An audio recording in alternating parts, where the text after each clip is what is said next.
It's Breaking the News with Des Clark. I am Des Clark, and this is Breaking the News, the show that breaks the week's news and asks four opinionated panellists to put it back together again. And we are back after 17 months with an actual audience coming to you from the Edinburgh Festival Fringe.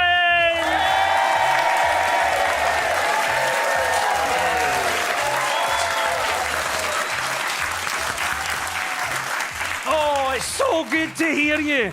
Yes, joining me this week is stand-up Stuart Mitchell, and with him is comedian, actress and author Janey Godley. And facing off against them is comedian Elaine Malcolmson, and joining her is stand-up farmer Jim Smith.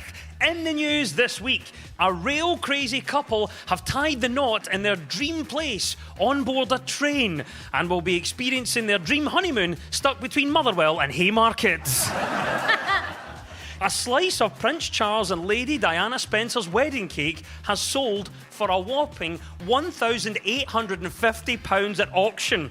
The auctioneer said the price could have been even higher if it had been the slice with Colin the Caterpillar's face on it. And China will establish a blacklist of karaoke songs to ban those containing illegal content.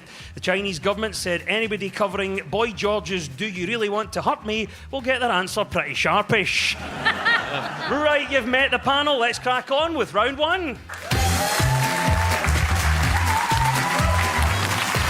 And this is the Broken News round, where our teams have to guess the two major stories of the week that have been mashed together into one single news headline. So, Stuart and Janey, can you tell me our first story, please?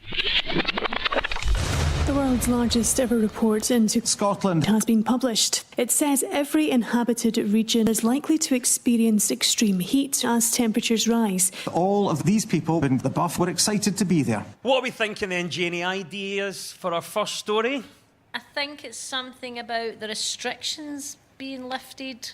That is correct. It is the news that almost all COVID restrictions across Scotland were lifted earlier this week. The legal requirement for physical distancing ends in most places, and hospitality can now open at full capacity. The First Minister said she was nervous about lifting restrictions. Are you nervous about it? I am still a bit nervous. I can't believe it's just went. It's like, where's it gone? Oh, or both? No. It's still here somewhere, and I'm still scared. And I'm still washing down all my shopping because I like the taste of antiseptic on an apple.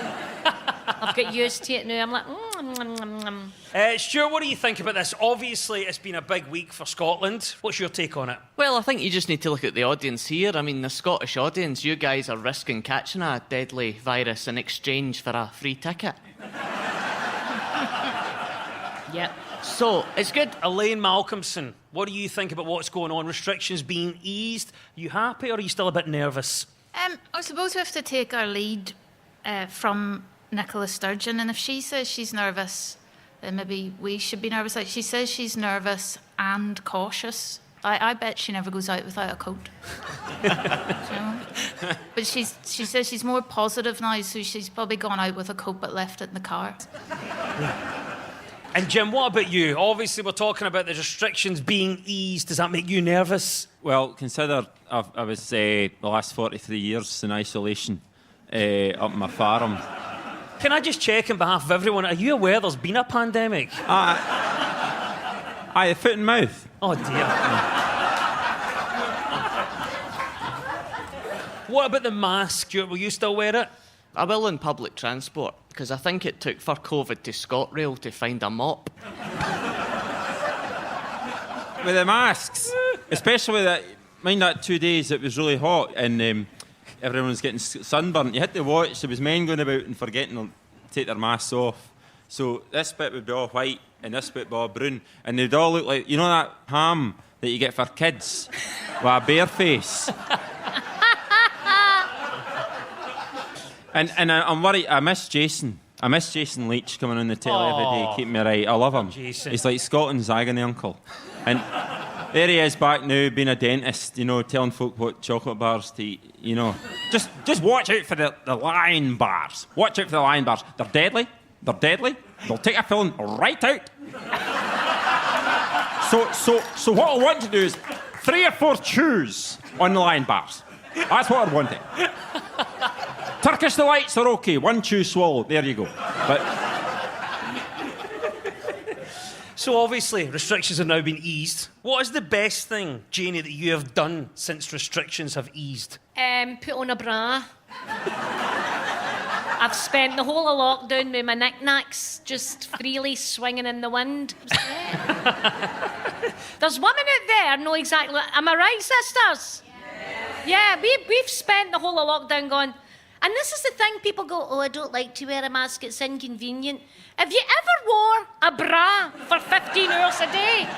Or digging into it under, oh, it's got under wires, great, because that's what I need, is 2 big giant wires cutting my cookies. Great. Straps are here, jaggy bits at the back. Oh, no, that's no inconvenient at all.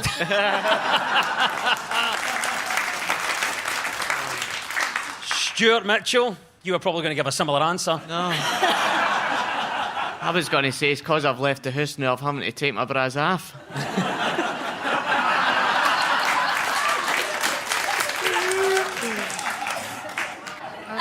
The end to most COVID restrictions here in Scotland is the correct answer. Janie and Stuart, you get 2 points for that. Well done. And now to you, Elaine and Jim, what was the other story we were after? Is it about the UN report that was out about the climate change? We've got 5.5 years to change the world. Yeah, it is the news that a major UN scientific report has said that human activity is changing climate in unprecedented and sometimes irreversible ways. The study warns of increasingly extreme heat waves, droughts and flooding, and a key temperature limit being broken in just over a decade. Well, Elaine, what do you think about this? Obviously, this does sound like sad and worrying news. Do you think it's a grim bit of news for all of us here? If climate change is going to lead to the eventual destruction of the Earth in a man-made apocalypse, maybe it takes the pressure off me getting a proper job. Janie Godley, what do you think about this? This report is predicting some bad things coming. Is it bad news for all of us? Well, we're all going to die. That's basically what it's saying. There's an upside to it, though, because if the rest of the world does get all flooded and burny and scary and windy, maybe we'll start seeing things like alligators and polar bears in Sucky Hall Street. We're all going to die, but the good news is Big Margaret might be able to have 2 giraffes in her garden. So... I mean, even in all seriousness, I got offered a gig in Manchester next week. It was £240 for a train ticket. Mm-hmm. And you just take the car, do you know what I mean? And we're the only country in the world where you buy a train ticket and there's a high possibility you'll end up on a bus. Aye. I mean, they said we're having this COP26 in Glasgow, the UN conference or whatever, and there's going to be a heated debate. I'm thinking, well, that's no helping.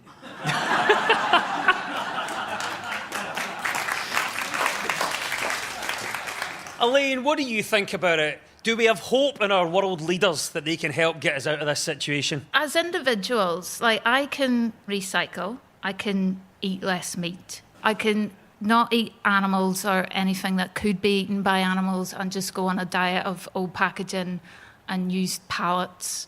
Like, I could do that, but when asked about transitioning away from fossil fuels, our Prime Minister will still make jokes about closing the coal mines. So what's the point? If you missed that, what Elaine's referring to, it was Boris Johnson speaking at a wind farm in Moray Firth, and he joked that Margaret Thatcher helped the fight against climate change by closing the coal mines. So by that logic, she was also ahead of the game on lactose intolerance when she stole the milk.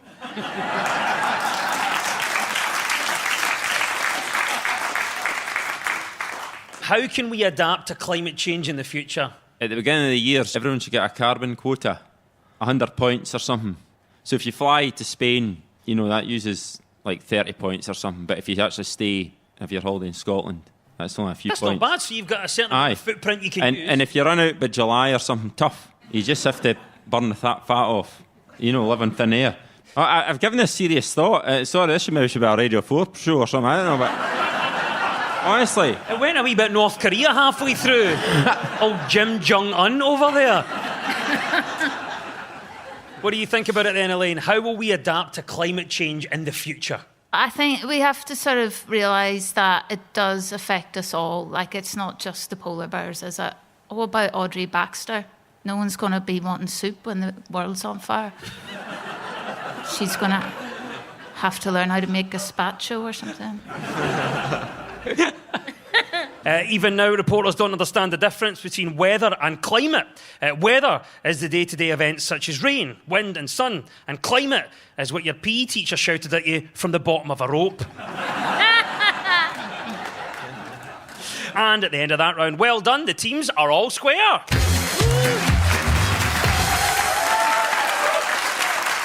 Now, so much of our news is about public opinion, and this week we spoke to comedian and writer Rona Cameron and comedian David Kay. So, Elaine and Jim, what story do you think Rona is talking about here? I feel that the pandemic has forced our societal constructs to be overhauled, if not examined. I really think we've got to be very empathetic and compassionate and listen to the voice of the younger generation. It wouldn't have worked for my generation because most of our teachers were drunk. There we go.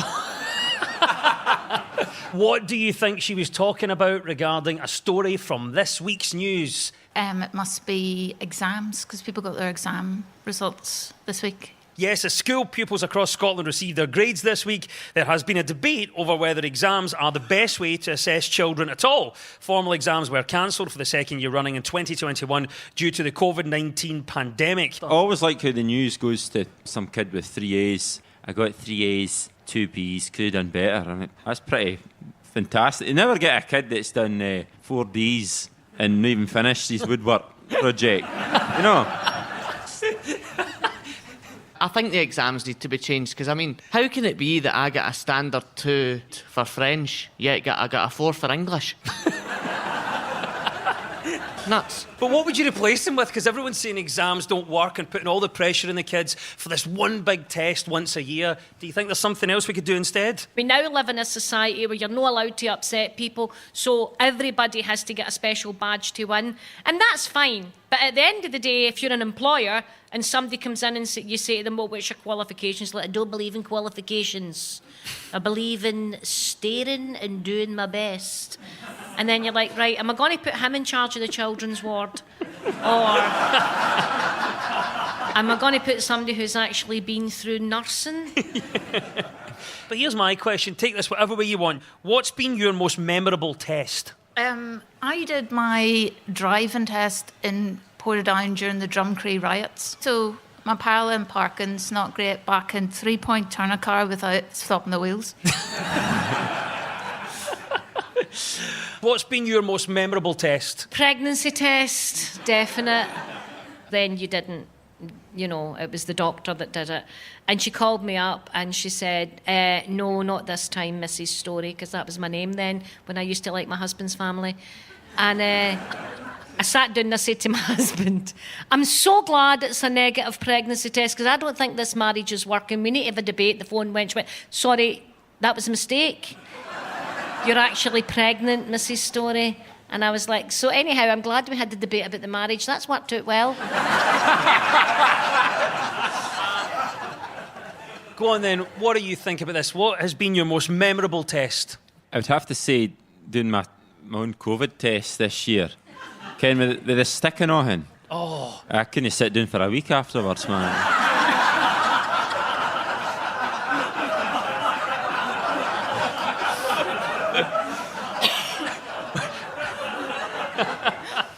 Yes, the debate over exams in Scottish schools is the correct answer. 2 points go to Elaine and Jim. Right back to you, Janie and Stuart. What do you think David is talking about here? I think this is great news. I mean, I've been needing somewhere to go, and the further away, the better. If somebody came up saying they wanted to use it too, I think I'd just have to say to them, no, they're not getting in. And I think at that point, I'd just shut the door.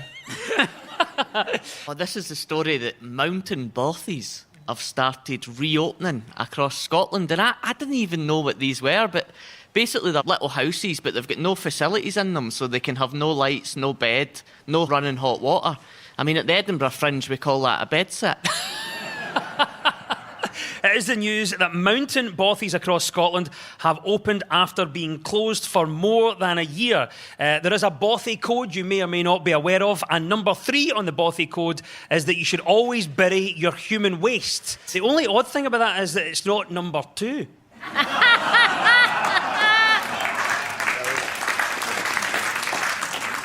So Bothies are back, Janie. What do you think about that? I think that they sound like the beginning of a horror movie. I mean, if you're mountain climbing or hill climbing or bagging Monroe's, whatever that is, and you go up and there's a wee hut and there's no electricity, and I'm like, Stuart, it's cold and rainy and windy. There's a wee hut, there's no lights or doors or windies or anything. Let's go in there and spend the night. You'd be like, no, I'll take my chances with the wolves on the hill. No, I'll just sit beneath a tree.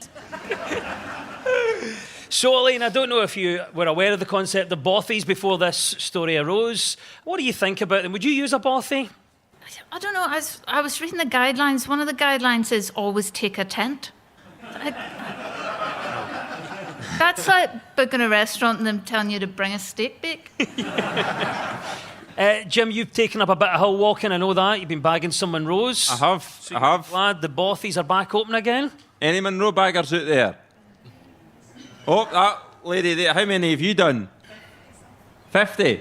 She just says 50 or something. There's Many you on, Jim? I've done 4. So. Elaine, I'll come to you in this one. We're obviously trying to encourage more people to get out and about, enjoy the great outdoors. Do you think there's anything else we could be doing?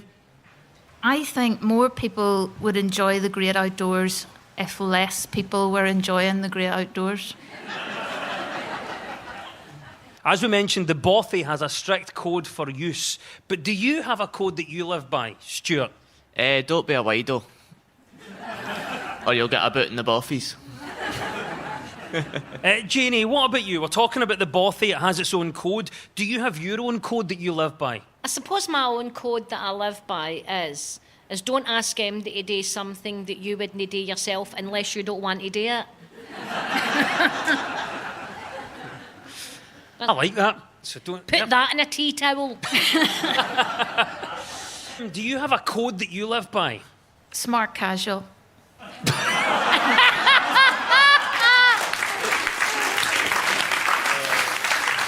Well done. The reopening of mountain bothies across Scotland is the right answer. And 2 points go to Stuart and Janie. Yay! You're tuned to Breaking the News on BBC Radio Scotland with me, Des Clark, and it is great to have an actual live crowd back again. This round is all about who is in the news. I will play you a clip of a mystery person. All you have to do is tell me who it is. So, Janie and Stuart, you're up first this time. Who is this? This is really difficult for me after so many years being here my entire life. It's Lionel Messi, the footballer, who was incredibly upset about leaving his multi-million-pound job. Messi said an emotional farewell to Barcelona as he held a press conference following the announcement that he was leaving the club. It was later confirmed that he would be moving to Paris Saint-Germain. Apparently, the deal for him to join Hibs fell through at the last minute. They tried everything but couldn't get it over the line despite the offer of sponsorship from both Pie Maker and the tempting Tatty. So he's going to PSG. He was crying away there. Stuart, do you have any sympathy for Mr. Messi? Not really. I mean, he earns £238 a minute.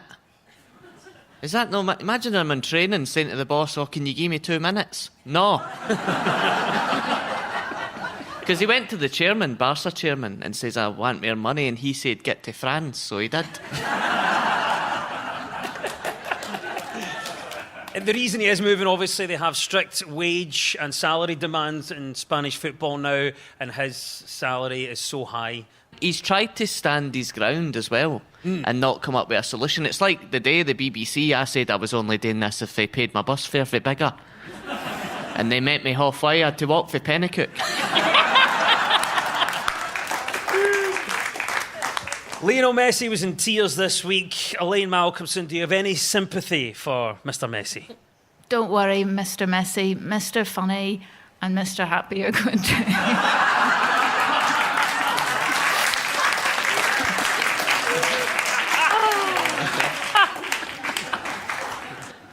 Jim, what do you think? I know you're a big football fan. Have you kept up with the whole Lionel Messi transfer saga? You always get these doubters, don't you? Going, aye, but could he do the business in Morton on a wet Tuesday in September?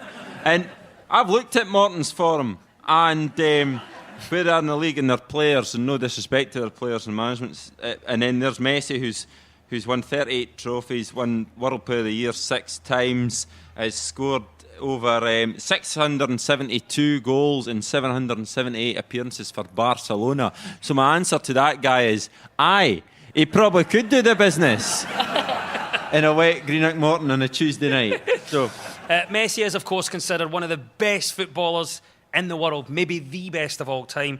But here's a question for our panel. What do you think that you're the best in the world at? Well, at the moment, it's Burton babies. I've got a wee technique going. You can't rub them too fast or else they go on fire. But Janie, what do you think about this? Messi considered the best in the world. What would you say you're the best in the world at? I'm the best in the world at looking right into my wee sausage dog eyes and knowing if she needs a pee or a poo. I don't know how I've got this skill. I don't know where the skill came from. I don't know how I developed it, but I know that nobody else in the house has that skill. And it's just me that looks at her, and she looks at me and I go, she needs a pee, and every single time I've been right. That's amazing. I know, I'm very proud of myself. Nobody's interested in it, though. Well, just jealous. That's what it is. The interesting fact about Lionel Messi, nothing about the football, it is this. His father, George, was a worker in a steel factory, and his mum, Celia, was a magnet manufacturer. So you can definitely see what the attraction was there. Hey! Well done. 2 points to Janie and Stuart. That was, of course, Lionel Messi. Right, Elaine and Jim, it's your turn now. Who is this and why are they in the news? I'm not interested in a character who's just going to go and murder lots of people or shoot lots of people, or if she's just brutal. I want to see the whole picture, and I also am excited by extremes as much as the detail. It sounds very like Phoebe Waller-Bridge. Well done. Yes, Phoebe Waller-Bridge is correct. Organisers of the Fringe here in Edinburgh have revealed that Phoebe Waller-Bridge will be in the city as part of her commitment to help secure the future of the event after being appointed to a figurehead role earlier this year. So is it good in the first instance, Elaine, that the Fringe has got a champion like Phoebe Waller-Bridge? She's the champion of the Fringe. Yeah, she's a champion. Does that mean it's over? Thank God, because this nonsense has gone on long enough. She's won. That's right. What about this, Jim? You've got Phoebe Waller-Bridge, now an international star, helped start a career here at the Fringe. Do you think it's a good thing that she's the champion of the Edinburgh Fringe? It's great. It's a great inspiration to us all aspiring comics. That she came to the Fringe, did her debut 2013, same year as me. She went on to have an award-winning series, and I'm sitting in a wind tunnel.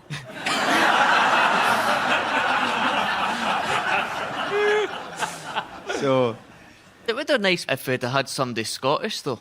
I think we should have had like a Scottish League of Gentlemen. So instead of Tubbs and Edward, we could have had Tam and Eddie. And then just stopping people at Hermiston Gate roundabout. Just saying, here, are you local? Because this is a local Fringe for local people. There's nothing for you here, pal. Elaine, what do you think? What makes the Edinburgh Festival so special? I think what's special is everyone has stories and memories of the Fringe. And I remember my first ever solo run, the first ever show.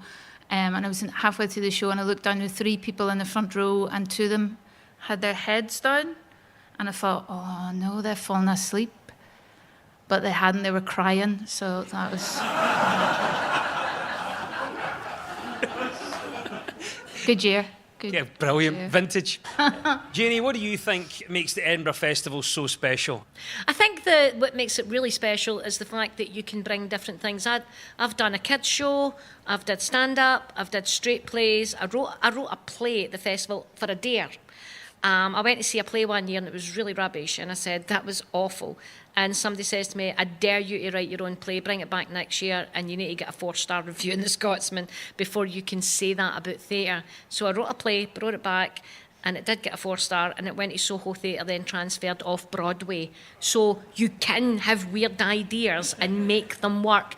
And I won that bet, and that's the only thing that's important about that story. There you go. So, and exploring that creative vibe and going, do I need to bring stand-up? What if I do something really weird? I did something a bit weird 2 years ago, and I got 280 hours community service.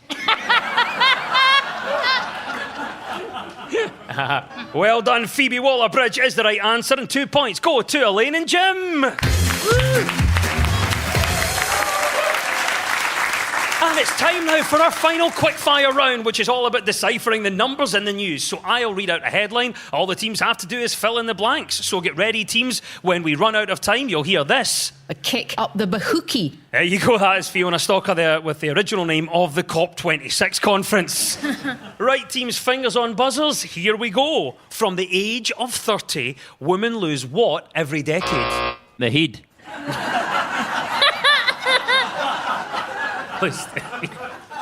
From the age of 30, women lose what every decade? Janie. Husbands. These are brilliant. From the age of 30, women lose what every decade? Elaine. 500 Tupperware lids. She's right. Yes. Janie. A bra size. No, but you're almost there, so I'm going to give you half a point for that. It is, from the age of 30, women lose half an inch in height on average every decade. A kick up the bahookie. Oh, there we go. That is the klaxon. Fiona has stalkered. It's all over. And at the end of the quiz, our winners this week are Stuart Mitchell and Janie Godley. And heartfelt commiserations to Elaine Malcolmson and Jim Smith. And we'll leave you with the breaking news. Breaking news just in. Britain's longest-serving lollipop lady is hanging up her stick after 52 years helping children cross the road in Warwickshire. She's donating her Stop Children Crossing to Priti Patel, as she wants to use it as a motto for a new immigration policy.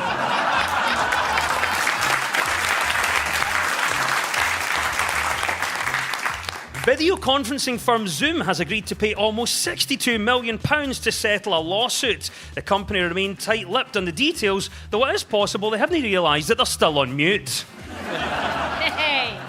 And the next series of I'm a Celebrity, Get Me Out of Here will be returning to North Wales. It's thought to be the first time anybody outside of North Wales has gone there twice. The news is broken. I've been Des Clark. Goodbye!